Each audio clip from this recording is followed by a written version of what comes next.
오늘 본문은 이 아람 왕의 군대 장관 나아만에 대한 이 말씀입니다. 이 나아만이 어떤 사람이었는지 먼저 1절에서 말씀을 하고 있습니다. 아람 왕의 군대 장관 나아만은 그의 주인 앞에서 크고 존귀한 자니 이는 여호와께서 전에 그에게 아람을 구원하게 하셨음이라. 그는 큰 용사이니 나병 환자더라.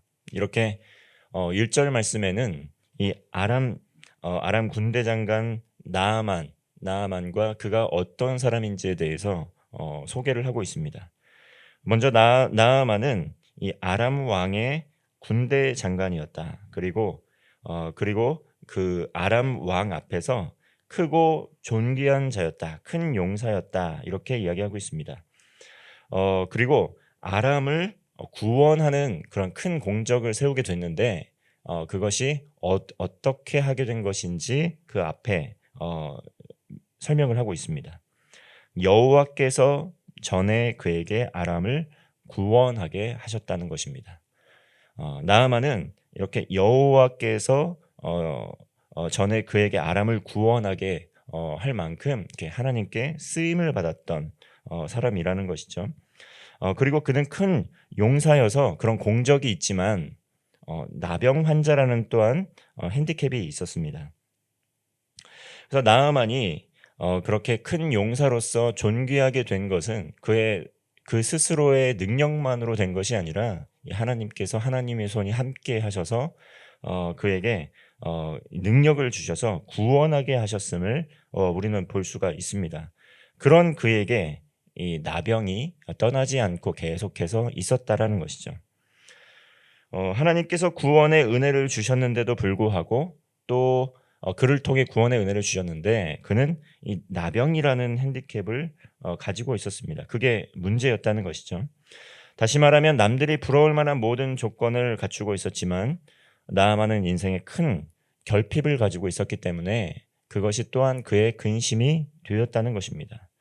오늘날 이 나병이라고 표현은 되어 있지만 이것이 오늘날 우리가 알고 있는 그 한센병을 지칭하는 것이라기보다는 아주 심한 악성 피부병일 것이다라고 추측을 하고 있는데요. 어쨌든 이 나아만은 이 병 때문에 이 굉장히 큰 고통을 겪고 있었습니다. 그러다가 한 가지 소식을 접하게 되죠. 이스라엘에서 사로잡아온 소녀를 통해서 사마리아에 있는 선지자가 병을 고쳐준다는 소식을 듣게 된 것입니다. 아람이라는 나라에서 또 큰 권세를 잡고 있었던 사람이지만 이 나병이라는 그 인생의 결핍조차 그 모든 권세와 또 부와 명예를 가지고도 해결할 수 없는 상황에서 지극히 작은 이 종이었던 이 소녀를 통해서 사마리아에서 온 소녀를 통해서 이 병을 고쳐준다라는 그러한 소식을 전해 듣게 된 것입니다. 그 소식을 들은 이제 아람 왕은 나아만을 아꼈기 때문에 은 10달란트 또 금 6,000개 의복 10벌과 또 친히 친서를 써서 이스라엘 왕에게 함께 보내게 됩니다. 이것은 나아만의 병을 고쳐달라는 내용의 친서였습니다.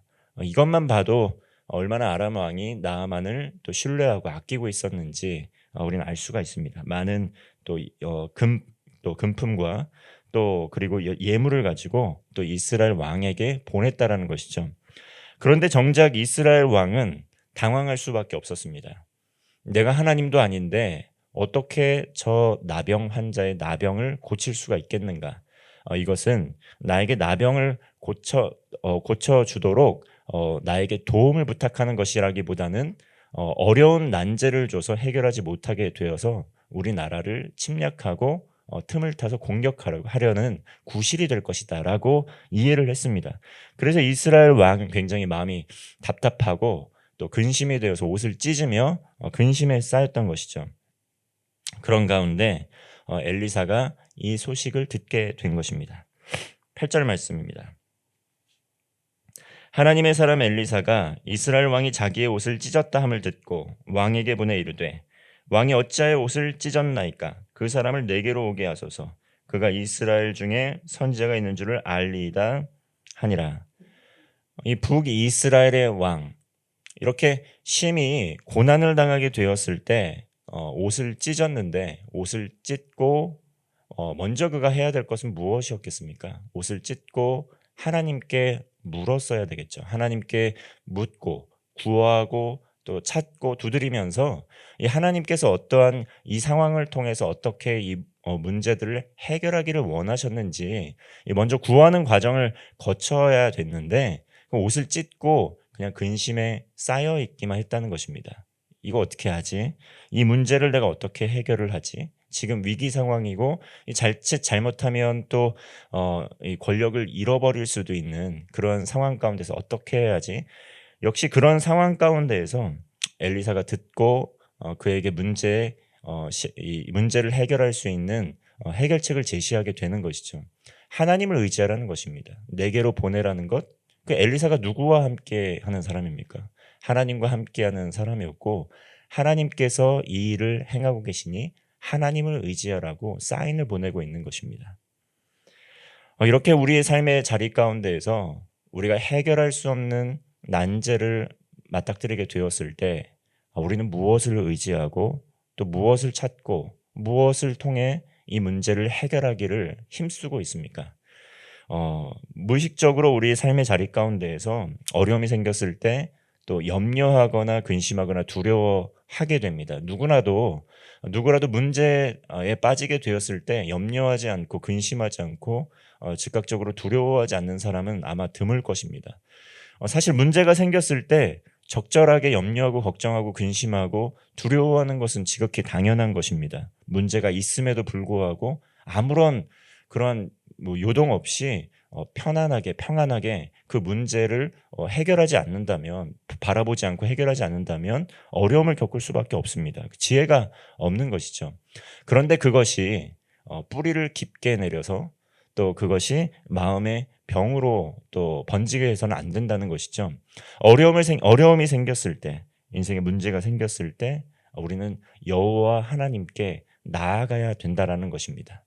엘리사가 이스라엘 왕에게 먼저 손을 내민 것이죠. 나에게 보내십시오. 나와 함께하는 하나님께서 해결해 주실 것입니다. 라고 먼저 손을 내민 것입니다. 이처럼 하나님께서는 늘 우리와 동행하시면서 문제 상황 가운데 우리에게 손을 내미십니다.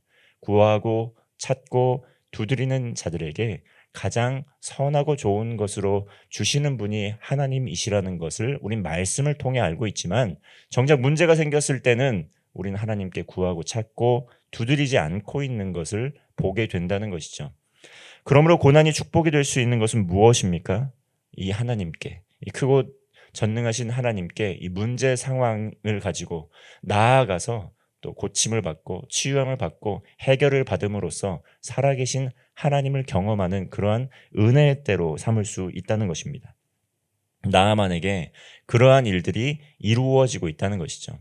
그의 권세, 그의 명예, 그의 부 모든 것들 여호와께로부터 왔는데 인생의 큰 결핍을 통해 다시 한번 하나님 앞에 겸손하게 그의 무릎을 꿇고 엎드리고 하나님께 나아갈 수 있는 기회가 오게 된 것입니다. 10절 말씀입니다. 엘리사가 사자를 그에게 보내 이르되 너는 가서 요단강의 몽을 7번 씻으라 네 살이 회복되어 깨끗하리라 하는지라. 나아만이 엘리사의 집 앞에 이르렀습니다. 여러 군사들을 가지고 데리고 또 신하들을 데리고 그를 추종하는 사람들을 데리고 엘리사의 집 앞에 나왔습니다. 나아만이 기대했던 것은 무엇입니까? 귀빈이 왔는데 두 손을 활짝 벌리고 환대하면서 나와서 친히 그를 맞이하고 또 그에게 친히 안수하여 낫게 하기를 기대했지 않겠습니까? 그런데 엘리사는 자신의 얼굴조차 비치지 않고 그저 사자를 통해서 신하를 통해서 요단강에 가서 7번 씻으라는 그러한 말을 전합니다. 이 때문에 나아만은 몹시 마음이 상했습니다.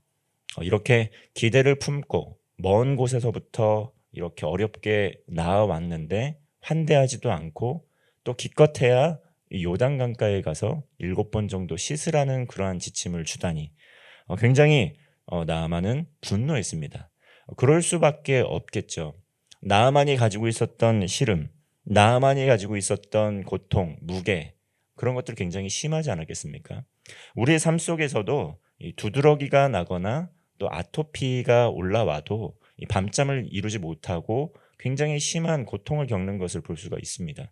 나아만은 어땠겠습니까? 나병에 견줄 정도로 악성 피부 질환을 앓고 있고 먼 곳에서부터 큰 지위를 가진 사람이 이 엘리사에게 나아오라 한 것도 아니고 직접 찾아왔는데 얼굴도 보여주지 않고 그저 요단 강가에 가서 몸을 씻으라니 그런 정도였으면 이미 자신이 있는 곳에서도 큰 다메섹 강이 있는데 거기서 씻고 나아지는 게 낫지 뭐 요단강에 가봤자 무엇이 선한 것이 있겠는가 그러한 마음이 있었다라는 것입니다. 그런데 요단강과 다메섹 강의 큰 차이는 무엇이었겠습니까? 하나님의 손이 함께하고 하나님의 영이 함께하는 것이냐라는 것이죠. 아무리 보잘것없고 아무리 하찮아 보이는 것일지라도 하나님이 그곳에 임재하시고 하나님이 함께 하실 때 하나님의 역사가 하나님의 기적이 일어난다는 것을 오늘 본문은 보여주고 있는 것입니다. 나아만은 화가 나서 돌아가려고 했지만 주위 사람들이 정말 큰 일을 시킨 것도 아니고 그렇게 7번 정도 씻는 것인데 그래도 그러한 믿음을 가지고 한번 해보기를 독려했다라는 것이죠. 14절 말씀입니다. 14절 말씀은 우리 함께 합독을 하겠습니다. 나아만이 이에 내려가서 하나님의 사람의 말대로 요단강에 7번 몸을 잠그니 그의 살이 어린아이의 살같이 회복되어 깨끗하게 되었더라. 오늘 본문 말씀이 주는 가장 큰 가르침인 것입니다. 하나님의 사람의 말대로 순종했다라는 것이죠. 비록 보잘것없는 것이고 자신의 생각으로는 아무런 일도 일어날 것 같지 않았지만 하나님의 사람의 말대로 하나님의 말씀에 순종했다는 것입니다. 자, 그렇게 하니 어떻게 되었습니까? 깨끗하게 회복되었다. 이 성경에서 7이라는 숫자는 완전수를 이야기하는 것입니다. 완전히 그의 질병이 깨끗이 회복되었다는 것입니다.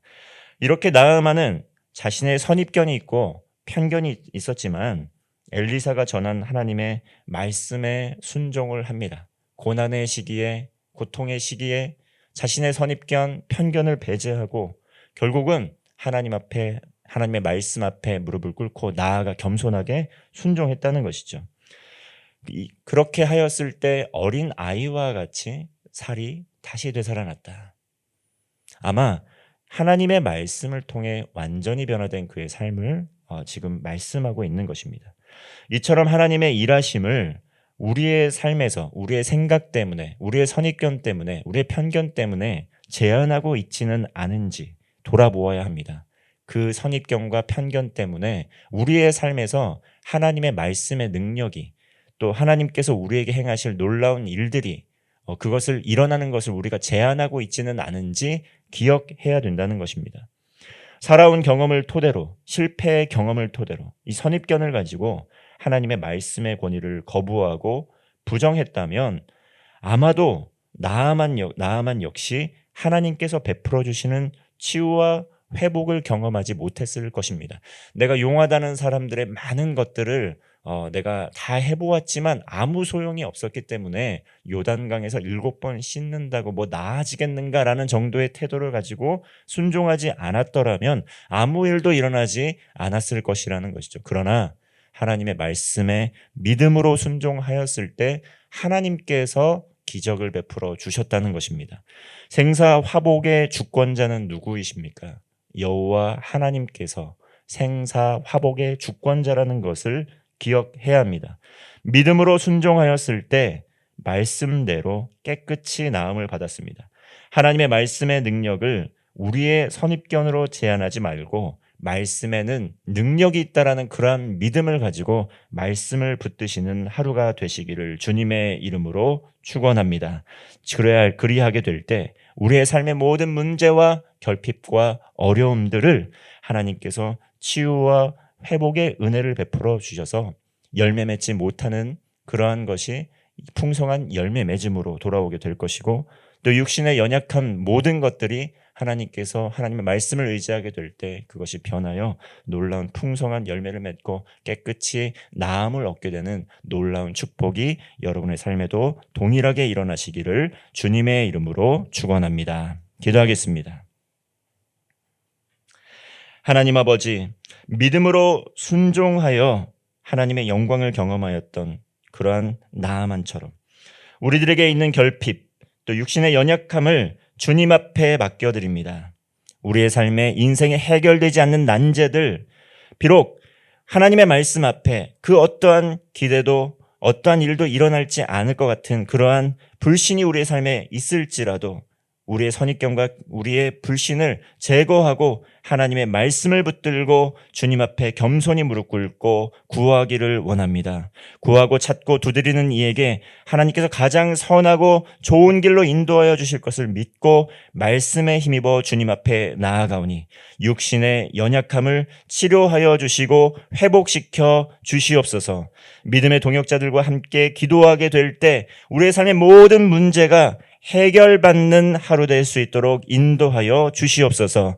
병상에서 투병 중인 성도들을 불쌍히 여겨주시고 몸에 있는 모든 불순물들과 악한 그러한 암덩어리들과 모든 육신의 연약함들을 주님의 손으로 친히 안수하여 주셔서 말씀을 의지하여 간구하게 될 때 깨끗이 낫게 하여 주시옵소서. 하나님 주시는 능력과 믿음을 가지고 하나님의 말씀의 능력을 경험하는 복된 성도 되게 하여 주시옵소서. 예수님의 이름으로 기도하옵나이다. 아멘.